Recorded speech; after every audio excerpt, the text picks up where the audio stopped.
Hello दोस्तों, नमस्कार। स्वागत है आप सभी का educational study point YouTube channel पे। तो देखिए दोस्तों, railway group D exam 2022 continue आपके एग्ज़ाम चल रहे हैं। आज आपके 19 सितंबर का सेकंड शिफ्ट का एग्ज़ाम ख़त्म हो चुका है। तो 19 सितंबर सेकंड शिफ्ट एग्ज़ाम में जो आपके ऑल 45 100% रियल क्वेश्चन पूछे गए हैं जीके, साइंस और करंट अफेयर से रिलेटेड, उन सभी क्वेश्चनों का एग्जाम एनालिसिस आपको इस वीडियो में देखने को मिलेगा। तो जिन भी दोस्तों का सेकंड शिफ्ट में एग्ज़ाम था, सभी साथी वीडियो में ध्यान से एंड तक बने रहिएगा।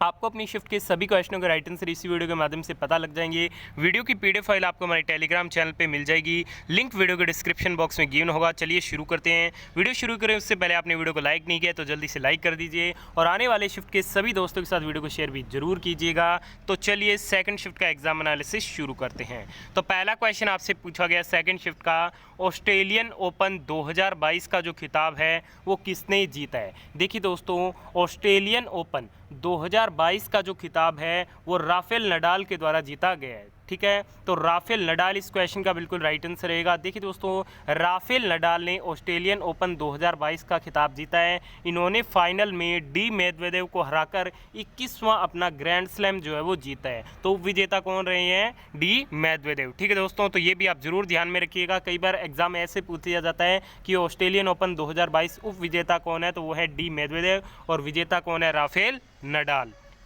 अगला क्वेश्चन है, सतलुज और काली नदी के बीच में कौन सा हिमालय स्थित है। तो सतलुज और काली नदियों के बीच में कुमाऊं हिमालय स्थित है। कौन सा हिमालय स्थित है? कुमाऊं हिमालय स्थित है। तो कुमाऊं हिमालय इस क्वेश्चन का आपका बिल्कुल राइट आंसर रहेगा। हिमालय का वह हिस्सा जो सतलुज और काली नदियों के बीच में स्थित है उसे क्या कहते हैं? तो उसे कुमाऊं हिमालय के नाम से जाना जाता है।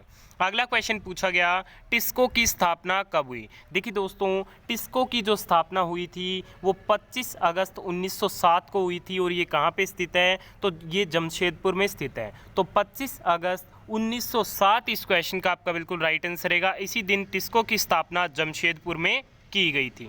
अगला क्वेश्चन पूछा गया, भाखड़ा नांगल बांध किस नदी पे है। देखिए दोस्तों, जो भाखड़ा नांगल बांध है ये सतलुज नदी पे है। जी हाँ दोस्तों, सतलुज नदी इस क्वेश्चन का आपको बिल्कुल राइट आंसर करना था। भाखड़ा नांगल बांध हिमाचल प्रदेश के बिलासपुर जिले में सतलुज नदी पर बनाया गया है। यह 856 फीट ऊंचे टिहरी बांध के बाद भारत का दूसरा सबसे ऊंचा बांध है जो कि सतलुज नदी पर स्थित है। नेक्स्ट क्वेश्चन है, मुंबई के ग्वालियर टैंक मैदान में तिरंगा झंडा फहरा दिया। तो मुंबई के ग्वालियर टैंक मैदान में जो तिरंगा झंडा फहराया था वो अरुणा आसिफ अली ने फहराया था। और कब फहराया था? तो ये 1942 में फहराया था। तो अरुणा आसिफ अली इस क्वेश्चन का राइट आंसर रहेगा। और सन पूछा गया था तो सन था 1942, 1942। अगला क्वेश्चन पूछा गया, सबसे कम क्रियाशील धातु कौन सी है। ऑप्शन दिए गए थे कॉपर, आयरन और एल्यूमिनियम। देखिए दोस्तों, बात करें सबसे कम क्रियाशील धातु की तो कॉपर इस क्वेश्चन का आपका बिल्कुल क्या था? राइट आंसर था। ऑप्शन आपको दिए गए थे कॉपर, आयरन और एल्यूमिनियम। ठीक है दोस्तों, अगला क्वेश्चन पूछा गया, गोलीय दर्पण का फॉर्मूला क्या होता है। देखिए दोस्तों, गोलीय दर्पण का फॉर्मूला होता है 1/f बराबर 1/v प्लस 1/u, जहां f v तथा u क्रमशः f क्या है? फोकस दूरी है, v क्या है? प्रतिबिंब दूरी है, तथा u क्या है? वस्तु की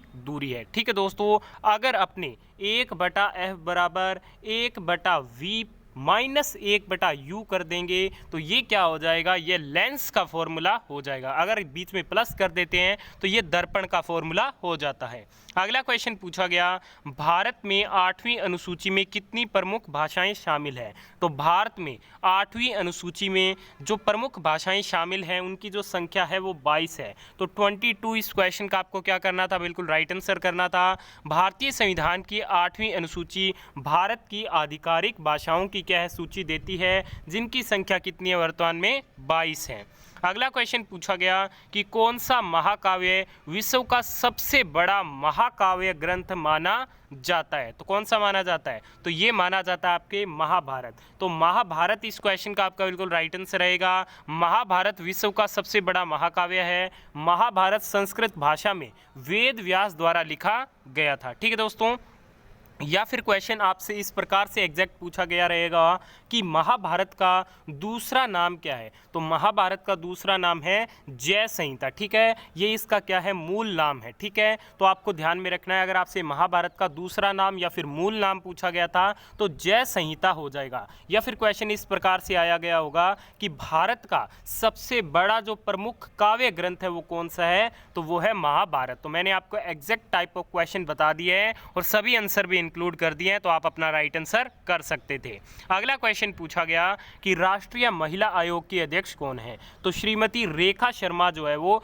राष्ट्रीय महिला आयोग की क्या है, अध्यक्ष है। 7 अगस्त 2018 को राष्ट्रीय महिला आयोग के अध्यक्ष के रूप में इन्होंने अपना कार्यभार ग्रहण किया था। तो रेखा शर्मा इस क्वेश्चन का आपका बिल्कुल राइट आंसर था। अगला क्वेश्चन पूछा गया कि जिप्सम का रासायनिक सूत्र क्या होता है। तो देखिए फ्रेंड्स, जिप्सम का रासायनिक सूत्र होता है CaSO4.2H2O, ठीक है दोस्तों। तो CaSO4.2H2O इस क्वेश्चन का आपको क्या करना था, बिल्कुल राइट आंसर करना था।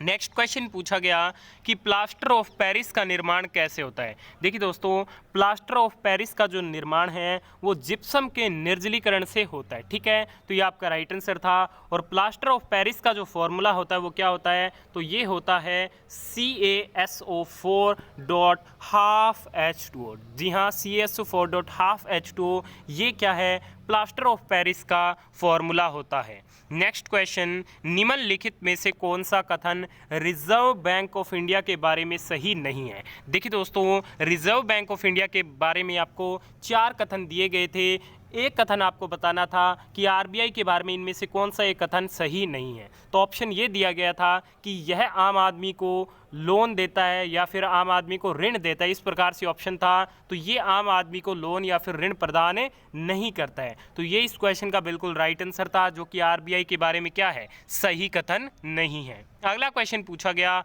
अखंडता और धर्मनिरपेक्षता शब्द संविधान में किस संविधान संशोधन के द्वारा जोड़ा गया था। तो ये 42वें संविधान संशोधन के द्वारा जोड़ा गया था, ठीक है दोस्तों। तो 42वां संविधान संशोधन इस क्वेश्चन का आपका बिल्कुल राइट आंसर था। 42वां संविधान संशोधन 1976 में हुआ था और इसे लघु संविधान भी कहा जाता है।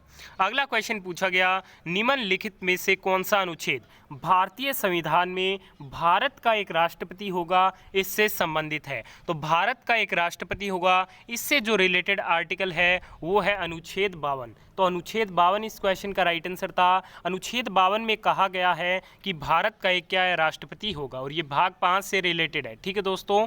अध्याय 1 कार्यकारी शक्तियों से रिलेटेड है और भारत के जो राष्ट्रपति है इनके बारे में अनुच्छेद 52 से 62 में बताया गया है, ठीक है दोस्तों। अगला क्वेश्चन आपके सामने, मयूरभंज छऊ किस राज्य का लोक नृत्य है। देखिए दोस्तों, बात करते हैं अपने मयूरभंज छऊ की, तो ये भारत के ओडिशा राज्य का क्या है, प्रमुख लोक नृत्य है। तो ओडिशा इस क्वेश्चन का आपको क्या करना था, बिल्कुल राइट आंसर करना था। छऊ का अर्थ होता है एक प्रकार का मुखौटा नृत्य है। छऊ नृत्य की 3 मुख्य शैलियाँ हैं। झारखंड में सरायकेला छऊ है, ओडिशा में मयूरभंज छऊ है। इस प्रकार के छऊ में कलाकार मुखौटा नहीं पहनते और पश्चिम बंगाल में पुरुलिया छऊ मनाया जाता है, ठीक है दोस्तों। इसके अलावा छऊ जो नृत्य है इसकी उत्पत्ति का स्थान झारखंड में मैंने आपको बता दिया, उड़ीसा में और पश्चिम बंगाल में इसे किस प्रकार से जाना जाता है वो मैंने आपको एक्सप्लेन कर दिया है। गरबा गुजरात से संबंधित है, डांडिया रास गुजरात से संबंधित है, तरंग मेल गोवा से संबंधित है, घूमर या फिर जो गणगौर है वो राजस्थान राज्य से संबंधित है। अगला क्वेश्चन पूछा गया, पीयूष गोयल ने फैशन डिज़ाइनिंग का उद्घाटन कहाँ किया है। देखिए दोस्तों, पीयूष गोयल ने फैशन डिज़ाइनिंग का जो उद्घाटन किया है ये हरियाणा के पंचकुला में किया है। तो हरियाणा का पंचकुला इस क्वेश्चन का राइट आंसर रहेगा। राष्ट्रीय फैशन प्रौद्योगिकी संस्थान का 17वां कैंपस हरियाणा के पंचकुला में बनकर तैयार हो गया है। हरियाणा के मुख्यमंत्री मनोहर लाल खट्टर और केंद्रीय मंत्री पीयूष गोयल ने इस कैंपस का उद्घाटन किया है। इसे राज्य में कपड़ा क्षेत्र के विकास का आधार करार दिया गया है। अगला क्वेश्चन पूछा गया कि आवर्त सारणी में दूसरे वर्ग को क्या कहते हैं। तो इसे क्षारीय मृदा धातु कहा जाता है। तो क्षारीय मृदा धातु इस क्वेश्चन का आपको क्या करना था, राइट आंसर करना था। अगला क्वेश्चन पूछा गया, जीडीपी निर्धारित कौन करता है। तो जीडीपी को जो है वो निर्धारित किया जाता है केंद्रीय सांख्यिकी कार्यालय के द्वारा, ठीक है दोस्तों। तो ये इस क्वेश्चन का आपका राइट आंसर था। या फिर क्वेश्चन पूछा गया था कि भारत में जनगणना का डाटा कौन तैयार करता है, तो ये भी केंद्रीय सांख्यिकी संगठन ही तैयार करता है। तो इन दोनों में से एक क्वेश्चन पूछा गया था। आप कमेंट करके बताइएगा कि आपको अपनी शिफ्ट के एग्जाम में इन दोनों में से एग्जैक्ट कौन सा क्वेश्चन देखने को मिला था। अगला क्वेश्चन पूछा गया, पौधे का कौन सा भाग जल का अवशोषण करता है, तो पौधे का जो मूल रोम क्षेत्र है ये जल का अवशोषण करता है। ठीक है दोस्तों, तो मूल रोम क्षेत्र इस क्वेश्चन का आपका बिल्कुल राइट आंसर था। अगला क्वेश्चन आपसे पूछा गया कि अमृता देवी बिश्नोई के बलिदान के लिए प्रसिद्ध खेजड़ली गांव स्थित है। देखिए दोस्तों, एग्जैक्ट इस प्रकार से क्वेश्चन आया था। देखिए दोस्तों, क्वेश्चन इस प्रकार से था कि अमृता देवी बिश्नोई ने किस वृक्ष के लिए जो है वो बलिदान दिया था। ठीक है दोस्तों, तो ये दिया था खेजड़ली वृक्ष के लिए, जो कि आपके जोधपुर में स्थित है। खेजड़ली गांव जो अमृता देवी बिश्नोई के बलिदान के लिए प्रसिद्ध है, राजस्थान में जोधपुर के पास स्थित है। तो इन्होंने खेजड़ली वृक्ष के संरक्षण हेतु बलिदान दिया था। ठीक है दोस्तों, तो ये इस क्वेश्चन का आपका बिल्कुल राइट आंसर था। अगला क्वेश्चन पूछा गया, गर्भ को निम्न में से किस यांत्रिक उपाय द्वारा क्या है रोका जा सकता है, तो मैं आपको बता दूं, इसे कंडोम, कॉपर-टी, गर्भ निरोधक गोलियां और नसबंदी के द्वारा रोका जा सकता है। आपको ऑप्शन में एग्जैक्ट क्या दिया गया था, आप कमेंट करके हमें ज़रूर बताइएगा। अगला क्वेश्चन पूछा गया कि न्यूलैंड के अष्टक के अनुसार निम्नलिखित में से किसमें सोडियम के समान गुण हैं, तो किसमें सोडियम के समान गुण पाए जाते हैं, तो ये पाए जाते हैं लिथियम में। तो लिथियम इस क्वेश्चन का राइट आंसर था। 1866 में एक अंग्रेज वैज्ञानिक जॉन न्यूलैंड ने तत्कालीन ज्ञात तत्वों को बढ़ते हुए परमाणु भार के क्रम में व्यवस्थित किया। उन्होंने सबसे कम परमाणु द्रव्यमान हाइड्रोजन वाले तत्व से शुरू किया और थोरियम पर समाप्त हुआ, जो कि 56वां तत्व था। उन्होंने पाया कि प्रत्येक 8वें तत्व में पहले के समान गुण होते हैं। उन्होंने इसकी तुलना संगीत में पाए जाने वाले सप्तक से की, इसलिए उन्होंने इसे अष्टक का नियम कहा। न्यूलैंड के अष्टक के अनुसार लिथियम और सोडियम के गुण समान पाए गए। ठीक है दोस्तों, और न्यूलैंड का जो अष्टक नियम है वो केवल कैल्शियम तक ही लागू हुआ था। 1866 में जॉन न्यूलैंड्स द्वारा उनके अष्टक नियम के अनुसार न्यूलैंड्स टेबल तैयार की गई थी। तो ये एडिशनल इन्फॉर्मेशन है, ज़रूर ध्यान में रखिएगा।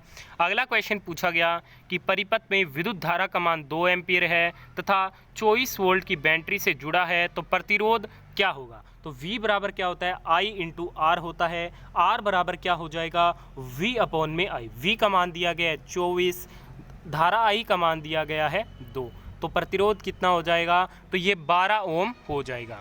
नेक्स्ट क्वेश्चन पूछा गया, किसी परिपथ में 2-2 ओम के 2 प्रतिरोध श्रेणी क्रम में लगे हैं तथा धारा का मान 0.5 एम्पियर है, तो शक्ति क्या होगी। ठीक है दोस्तों, तो पहले आपको क्या कर लेना है, दोनों को जोड़ लेना है। प्रतिरोध 4 ओम आ जाएगा।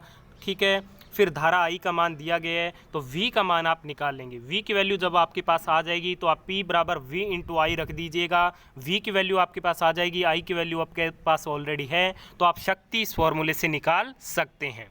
अगला क्वेश्चन पूछा गया, साबुन का रासायनिक सूत्र क्या है, तो मृदु साबुन का रासायनिक सूत्र होता है C17H35COO। ठीक है, और कठोर साबुन का जो सूत्र होता है वो होता है C17H35COO। ठीक है दोस्तों, तो आप बताइएगा मृदु साबुन का पूछा गया था या फिर कठोर साबुन का पूछा गया था, दोनों के ही मैंने आपको एग्जैक्ट आंसर बता दिए हैं। अगला क्वेश्चन पूछा गया, FDI का निर्धारण कौन करता है, ऑप्शन थे RBI, NSO, ASO। ठीक है दोस्तों, तो ये 3 ऑप्शन आपको गिवन थे, चौथा ऑप्शन नहीं मिल पाया है और पूरा एग्जैक्ट क्वेश्चन नहीं मिल पाया है कि क्या इसी प्रकार से पूछा गया था। ठीक है, अगर आपको इसका चौथा ऑप्शन पता है और एग्जैक्ट क्या लैंग्वेज पूछी गई थी वो पता है, तो आप कमेंट करके ज़रूर बताइएगा, आपको आंसर मिल जाएगा। वीडियो को यहाँ तक देखा, धन्यवाद। वीडियो पसंद आई है तो लाइक और शेयर जरूर कीजिएगा।